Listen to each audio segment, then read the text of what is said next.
तुम्ही पाहत आहात आपलं मलकापूर न्यूज। सर्वप्रथम आज म्हणजे आम्ही एसडीओ साहेबांकडे मीटिंग यासाठी लावली की मलकापूर नांदुरा तालुक्यातून बऱ्याचशा शेतकऱ्यांचे 15 ते 20 दिवसापासून फोन चालू आहे की जो आपला 23चा आणि 24चा खरीपचा पीक विमा आहे हा अजून म्हणजे का बरं देत नाही आहे, म्हणजे स्टेटस जे आहे हे अप्रूव्हल दाखवते, इल्ड बेस दाखवते, मग हा नेमका हा पीक विमा आमच्या खात्यात कधी येईल। तर हे सर्व प्रश्न म्हणजे शेतकऱ्यांचे फोन येत होते, त्यासाठी आपण एसडीओ साहेब, जिल्हा प्रतिनिधी वाघ साहेब, त्याच्यानंतर तालुका कृषी अधिकारी दोन्ही आणि आपले तायडे साहेब तहसीलदार यांच्या माध्यमातून आणि सर्व मलकापूर नांदुरा तालुक्यातील शेतकरी यांच्या माध्यमातून एक अशी मीटिंग लावली की जेणेकरून सर्व शेतकऱ्याचं एक समाधानकारक त्यांना उत्तर भेटेल, यासाठी आपण या मीटिंगचं आज आयोजन केलं। एकीकडे सरकार म्हणते की शेतकऱ्याला म्हणजे महाराष्ट्रामध्ये जो 7,000 कोटीचा बजेट आहे, या बजेटमध्ये 3,000 कोटी जे आहे ते शेतकऱ्यासाठी दिले। मग या शेतकऱ्याच्या पैशामध्ये नेमके पीक विम्याचे पैसे कुठे गेले? आता जवळजवळ पीक विमा काढून 7-8 महिने झाले। 7-8 महिन्यामध्ये तुम्ही शेतकऱ्याला नुसती उडवाउडवीचे उत्तरं देत आहे, शेतकऱ्याला पीक विम्यासाठी फिरवत आहे। दुष्काळी अनुदान अजून आमचं बाकी आहे 13,600 मलकापूर नांदुरा तालुक्याचं, ते अजून शेतकऱ्या खात्यात नाही। शेतकरी हा पेरणी आता जवळ आलेली आणि हवालदिल झालेला आहे, म्हणजे शेतकऱ्याला आता फक्त फाशी घेतल्याशिवाय दुसरा पर्याय नाही आहे। आणि या टाइमापर्यंत तुम्ही शेतकऱ्याला फिरवत आहे, नेमकं सरकारने करायचं तरी काय शेतकऱ्यासोबत?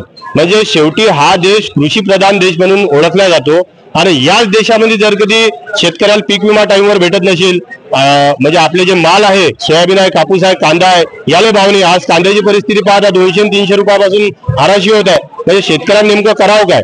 कुठंतरी आशेचा किरण म्हणून आम्ही प्रीमियम भरलेला आहे, त्या प्रीमियमचा मोबदला आम्हाला हेक्टरी 33,000 रुपये सांगितलेला आहे सरकारने, तो आमच्या खात्यात टाकून आता पेरणीची आमची सोय होणार आहे। त्याच्यासाठी आम्ही आज ही मीटिंग तातडीची लावलेली होती।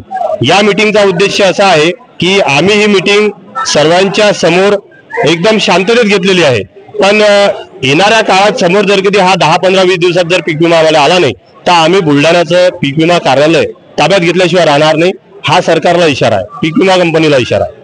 मीटिंग के लिए कितने किसानों ने यहाँ पे उपलब्धि लगाई? म्हणजे जवळजवळ मी सांगू नाही शकत, आपण फक्त एक व्हॉट्सअपवर मेसेज टाकला, जवळचे जे शेतकरी आहेत त्यांना फोन केला, पण आज फोन चालू होते, म्हणजे जवळजवळ 200-300 शेतकरी मीटिंग साठी हजर होते आज, जास्ती पण कमी नाही।